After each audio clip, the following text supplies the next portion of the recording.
Friends, তোমরা সবাই কেমন আছো? আশা করি সবাই খুব ভালো আছো। আমিও ভালো আছি, আমার সোনা ভালো আছে।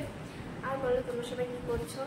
আজকে দেখো, আমার রূপ শাড়ি আজকে পরা হয়নি, কেন কি আজকে ছেলেকে ইঞ্জেকশন দিতে নিয়ে গেছিলাম। তো আজকে এসে জমিদারদেরকে খাইয়ে দাইয়ে পেপারি দিয়েছি, কারণ আজকে তিনটে ইঞ্জেকশন লেগেছে ওর।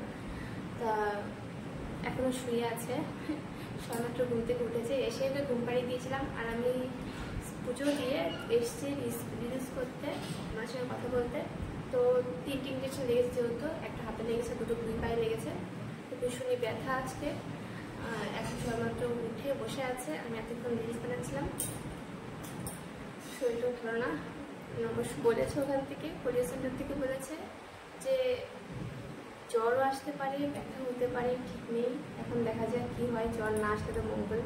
বাচ্চাদের জানাতে জ্বর আসলে কতটা কষ্ট হয়, আর আমারও ওর সাথে ভীষণ কষ্ট হয়।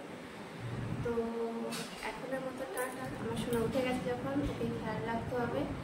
আর লাইভে এসেছিলাম যেহেতু, তোমরা তো কেউ আসোইনি, আমি খুবই রাগ করেছি, ভীষণ রাগ করেছি। ঠিক আছে ফ্রেন্ডস, তাহলে বলো আজকে আমাকে কেমন লাগছে কুর্তিতে।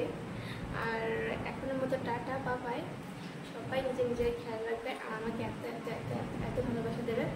আমার খুবই ভালো লাগে তোমাদের কমেন্টগুলো পড়ে, আমাকে সুন্দর সুন্দর কমেন্ট করে যাবে। এখন সোনা বসে বসে ক্রিম মাখছে, ঠিক আছে, তাই দেখছে হাসছে।